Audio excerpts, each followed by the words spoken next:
을 사모합니다. 주님의 말씀이 선포될 때에 우리 좋은 밭에 심겨지게 하시고 우리가 마음 문을 열어 하나님의 말씀을 하나님의 말씀으로 받고 순종하며 나아갈 수 있도록 인도하여 주시옵소서. 주님께서 우리의 모든 것을 인도하시고 지키실 것 믿습니다. 예수님 이름으로 기도드렸습니다. 아멘. 바울은 선교보고와 성령의 이끄심을 따라 예루살렘에 도착합니다.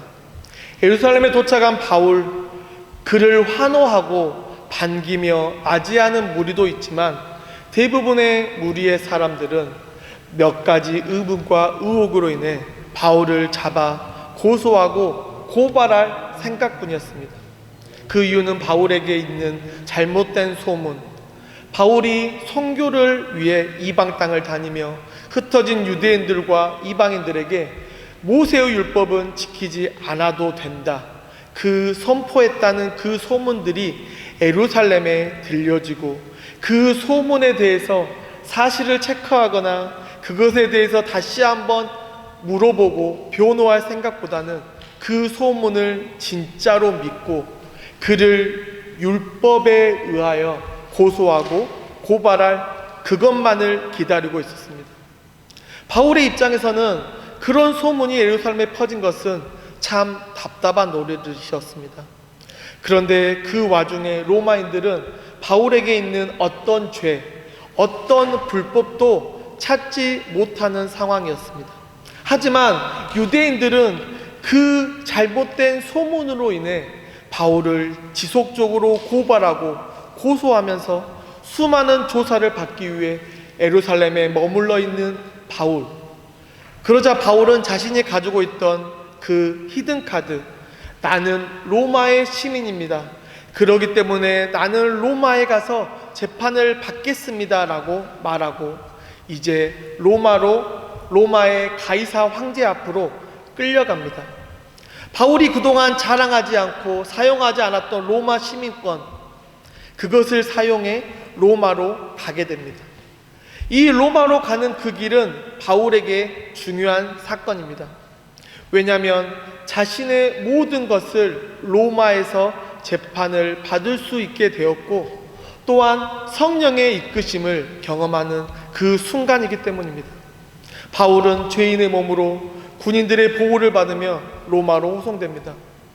로마로 가는 길, 혼자서 편하게 가는 것도 힘들고 어려운데 온 몸이 쇠사슬로 묶여 배를 타고 군인들의 감시를 받으며 정말 고단하고 힘겨운 상황이었습니다. 게다가 로마로 가기 위해서는 지중해 유라굴로라는 곳을 지나야 합니다. 그곳은 강렬한 광풍이 자주 일어나기로 유명한 곳입니다. 그런데 바울의 일행이 그 광풍으로 인해 피난 생활을 하고 굶주리고 힘들고 고난 중에 드디어 로마에 도착합니다. 로마에 도착해 로마 황제 앞에 재판을 받기 위해 로마로 들어갑니다. 16절입니다. 우리가 로마에 들어가니 바울에게는 자기를 지키는 한 군인과 함께 따로 있게 허락하더라. 이미 우리는 이 로마 이 사건 이후의 것들을 알고 있습니다.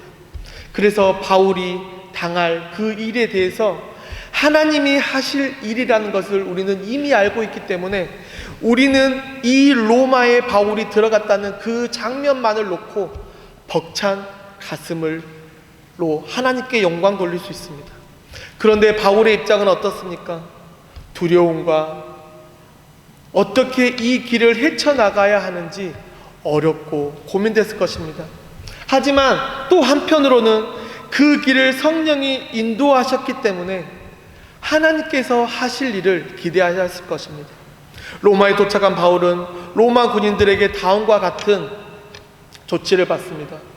죄인의 몸이 아닌 피의자의 신분으로 한 명의 군인이 바울을 지키고 감시하며 감옥이 아닌 한 집에 살며 그 재판의 때를 기다리게 만들어줍니다.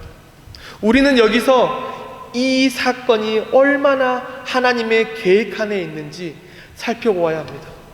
군인과 함께 감옥이 아닌 집에 거주하는 장소, 그 장소는 바울에게는 제한된 공간이고 바울에게는 감시의 공간입니다.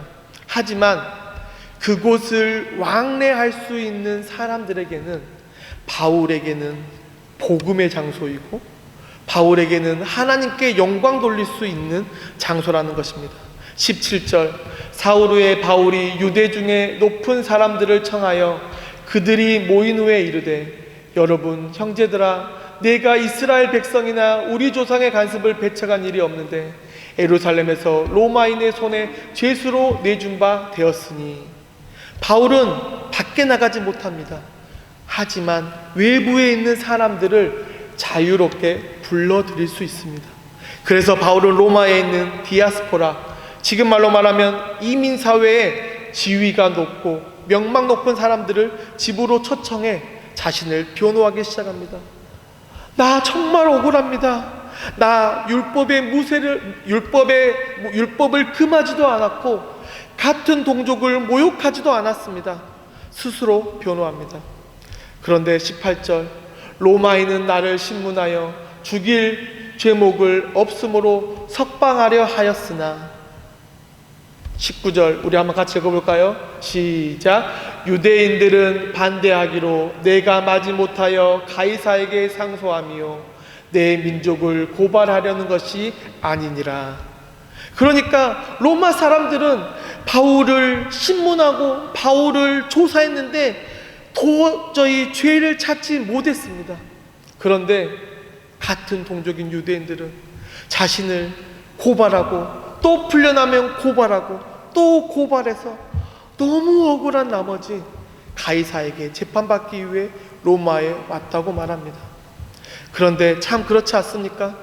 겉으로 보기에 바울이 로마에 온 이유는 악인들의 열심 있는 고소와 고발 때문이라고 기록합니다. 정말 악인들은 자신들의 뜻을 이루기 위해 이렇게 아둥바둥 살아갑니다. 하지만 하나님의 시각으로 보면 바울이 로마에 온 진짜 이유는 하나님의 섭리와 하나님의 계획 안에 있다는 사실입니다. 하나님은 그 당시의 심장부, 지금 말로 말하면 뉴욕의 맨하탄 타임스퀘어에 바울을 심어 놓으셨습니다. 그 이유는 모든 수단과 방법을 가리지 않고 오직 복음을 어떻게 하면 잘 전할까, 어떻게 하면 많은 민족에게 복음을 전할까 고민하고 씨름하던 그 바울을 심장부에 심어 놓으신 것입니다.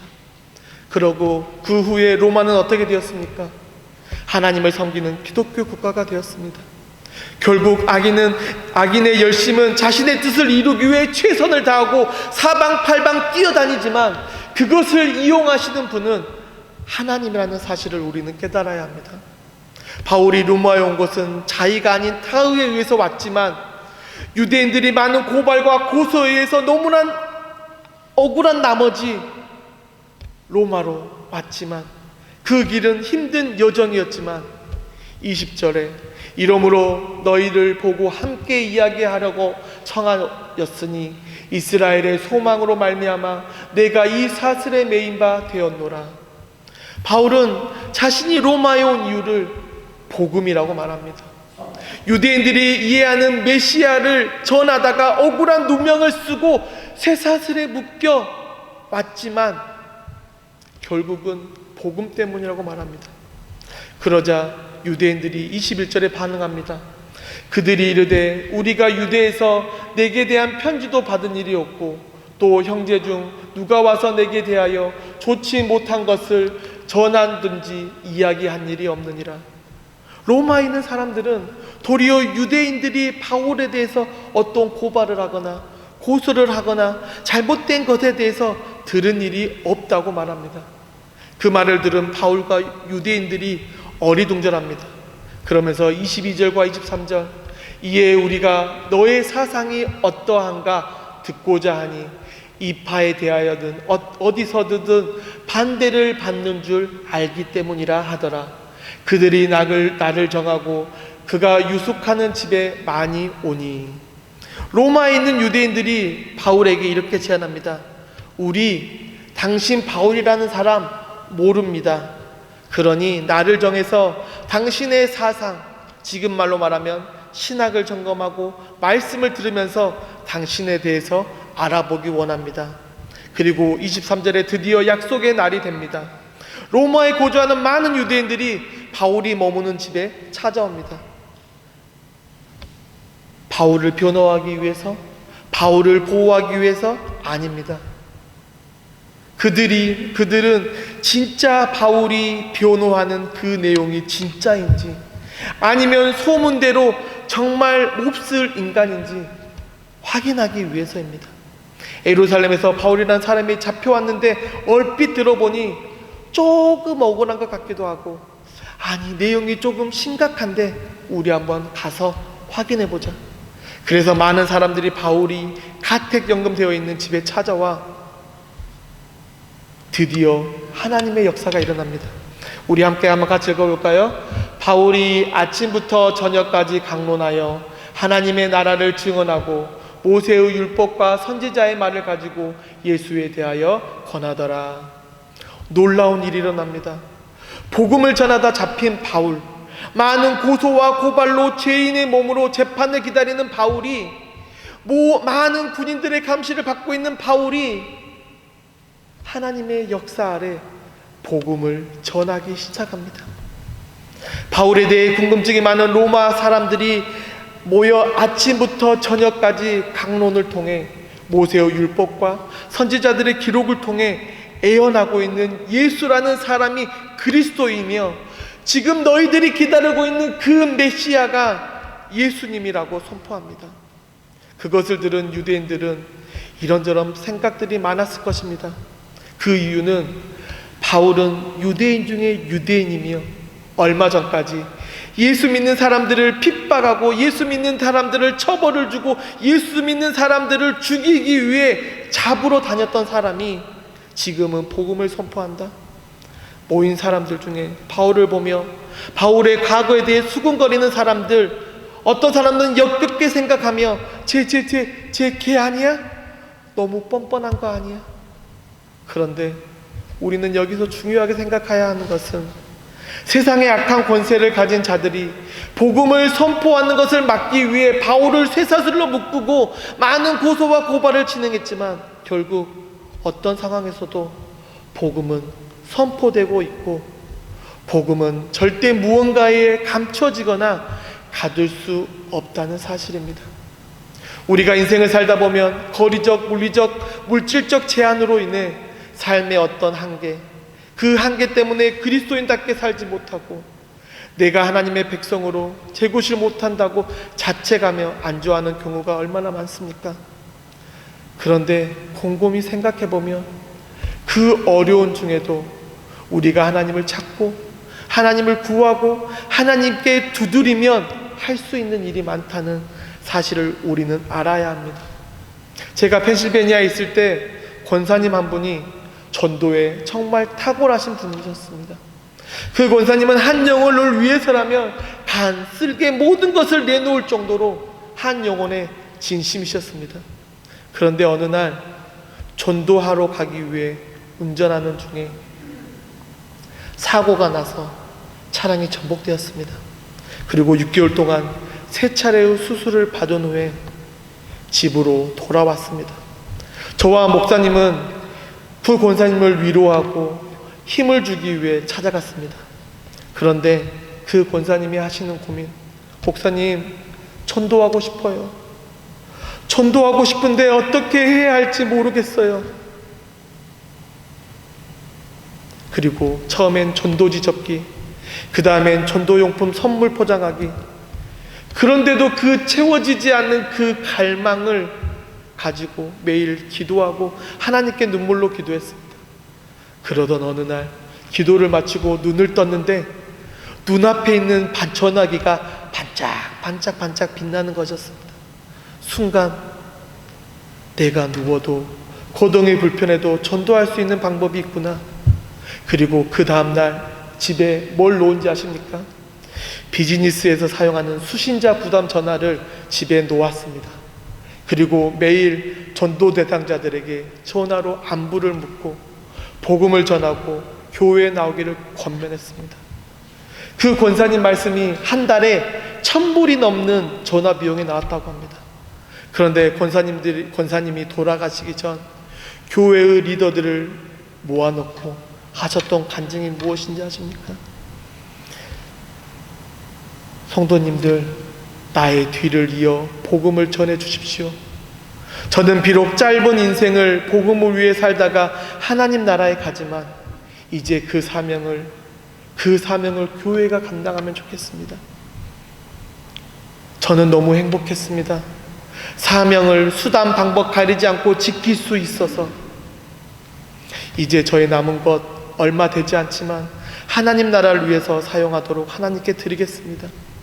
그러니 끝까지 교회에서 감당해 주십시오. 우리 천국에서 만납시다.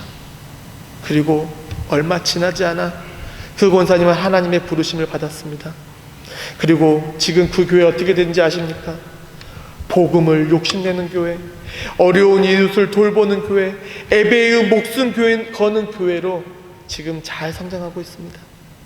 사랑하는 성도 여러분, 하나님께서 여러분에게 주신 사명이 무엇입니까? 그 사명 어떻게 감당하고 계십니까? 하나님은 우리가 어떤 상황, 환경 속에서도 우리가 그 사명을 감당하고자 헌신하고 기도하고 전진하며 감당할 지혜와 기회와 방법을 반드시 주십니다. 믿으십니까? 바울도 지금 얼마나 지쳐 있습니까? 인간적으로 보면 패닉 상태입니다.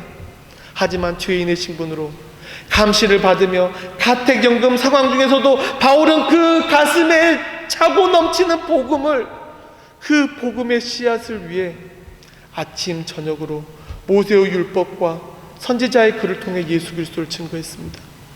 도대체 무엇이 바울의 삶을 이토록 끈질기게 내몰았을까요? 23절로 25절을 지나 26절에 이렇게 기록합니다. 일러스되 이 백성에게 가서 말하기를 너희가 듣기는 들어도 도무지 깨닫지 못하며 보기는 보아도 도무지 알지 못하는도다. 죄인의 신분 바울이 유대인들의 요청으로 아침부터 저녁까지 모세의 글과 선지자의 글을 통해 예수 그리스도를 이해시키고 설득시켰는데 두 가지 반응이 나타납니다. 첫째는 에이 무슨 헛소리야, 어떻게 죄인의 말을 신뢰해, 마땅히 로마에 끌려오기 충분한 사람이야. 두 번째로 힘을 다해 집중하며 설득되고 이해되어 성령의 은혜를 깨달은 사람들로 나누어졌습니다. 이사야 6장의 말씀을 인용한 26절부터 28절에 일러스되 이 백성에게 가서 말하기를 너희가 듣기는 들어도 도무지 깨닫지 못하며 보기는 보아도 도무지 알지 못하는도다. 이 백성이 마음이 우둔하여져서 그 귀로 둔하게 듣고 그 눈을 감았으니 이는 눈으로 보고 귀로 듣고 마음으로 깨닫고 돌아오면 내가 고쳐줄까 함이라 하였으니 그런즉 하나님의 이 구원이 이방인에게로 보내준 줄 알라. 그들은 그것을 들으리라 하더라. 결국 바울은 알았습니다. 하나님의 복음이 이방인을 향할 거라는 것. 그러면서 사도행전 1장 8절 우리 한번 다 같이 한 목소리 한번 읽어볼까요? 오직 성령이 너희에게 임하시면 너희가 권능을 받고 예루살렘과 온 유대와 사마리아와 땅끝까지 이르러 내 증인이 되리라. 예수를 그리스도로 믿는 성도에게는 성령을 선물로 주시고 그 성령으로 인해 복음이 예루살렘과 유다와 사마리아를 거쳐 땅끝까지 흘러가겠다고 선포하십니다.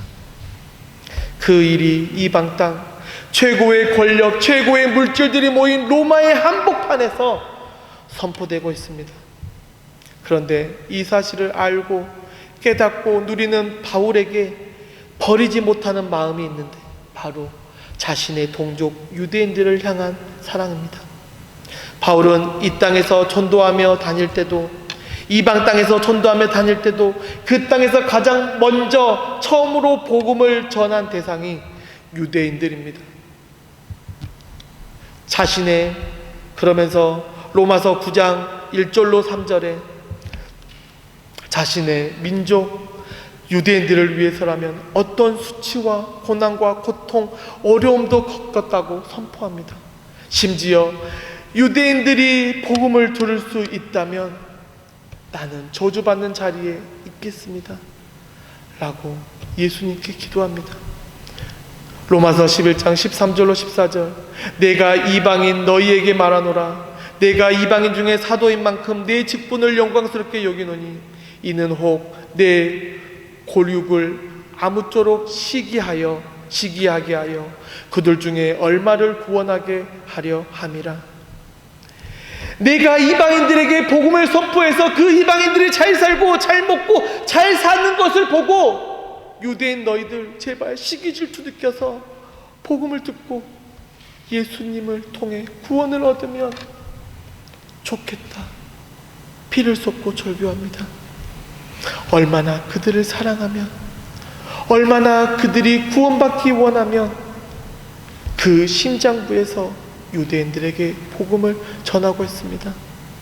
그런데 그 복음을 받아들이지 못한 유대인들에게서 멀어져 이방인에게 복음이 전파되었고, 그 복음은 로마를 넘어 유럽을 덮었고, 유럽에서 박해를 피해 미국으로 넘어왔고, 잠시 아시아를 거쳐 다시 이스라엘로 돌아간다고 많은 선교학자들이 말합니다.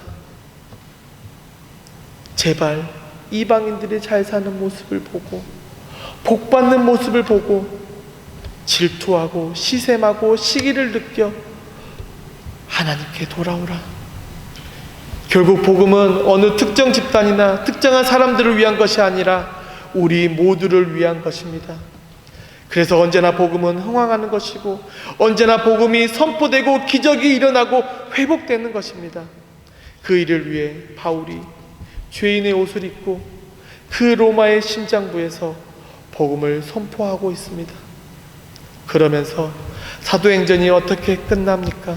28절, 그런즉 하나님이 이 구원이 이방인에게로 보내진 줄 알라. 그들은 그것을 들으리라 하더라.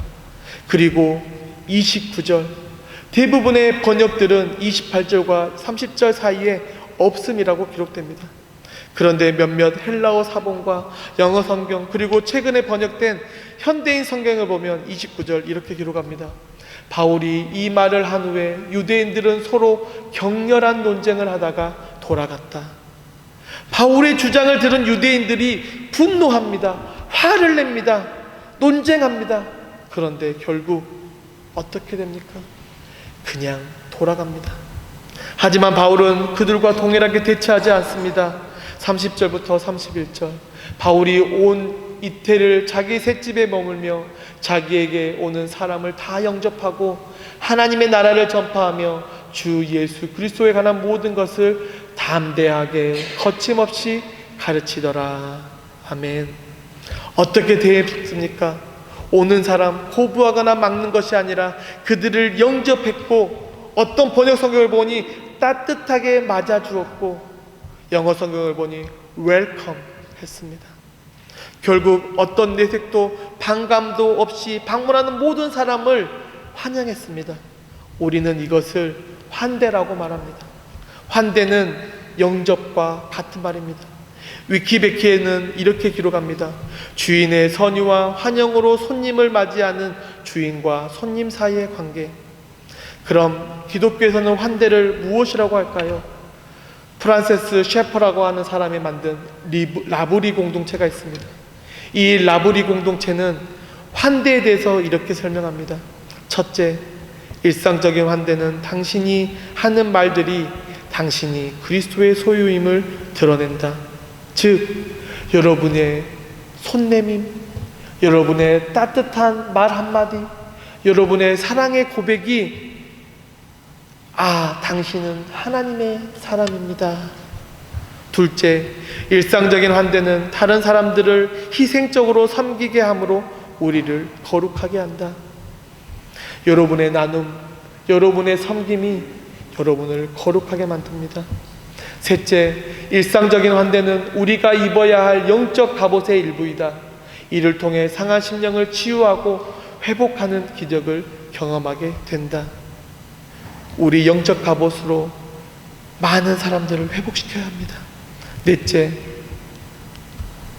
일상적인 환대는 하늘에 있는 수많은 증인들의 대열에 동참하며 하늘 보화를 쌓는 길이다.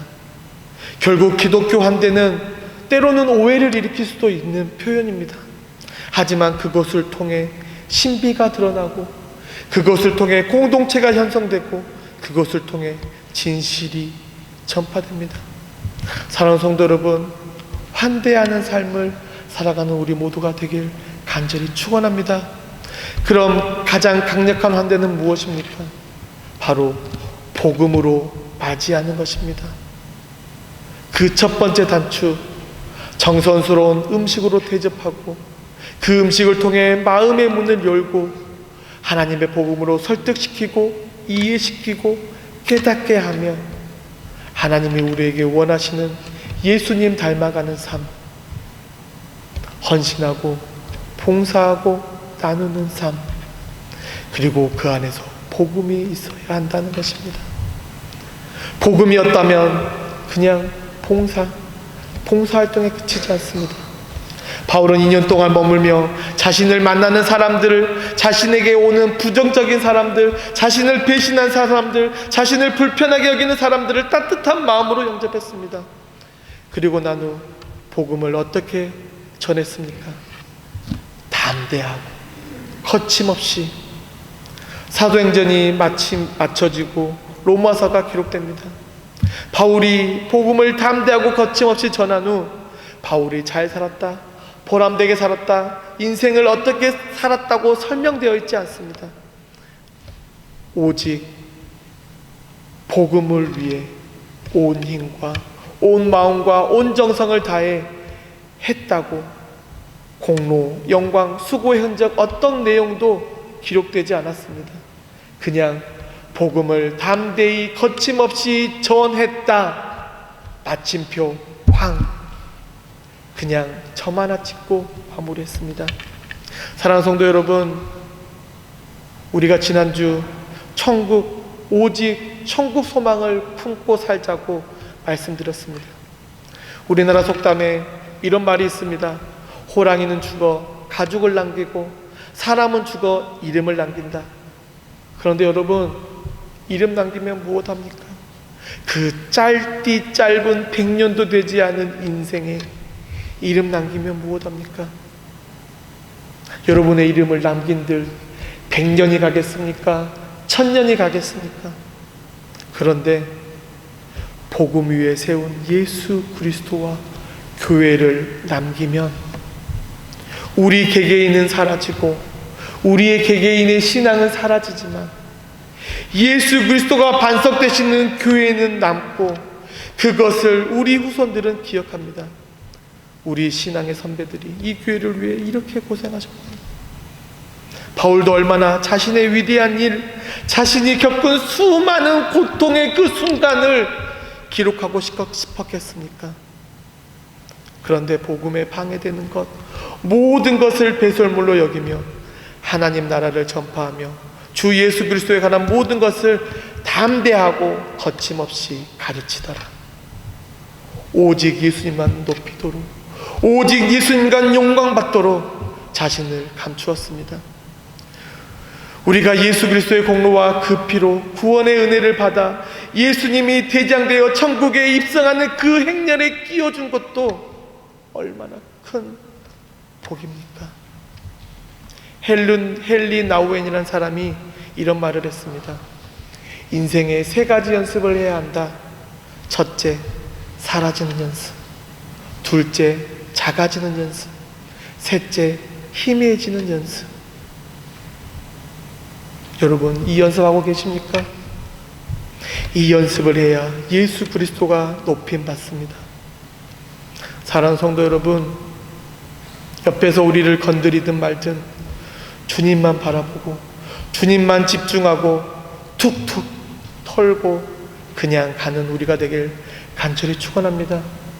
누가 옆에서 건드리면 왜 그래 이러지 마 하지 마시고, 에이, 저 사람은 나 건드리는 게 취미인가 보다 냅두면 제 불에 지쳐서 넘어갑니다.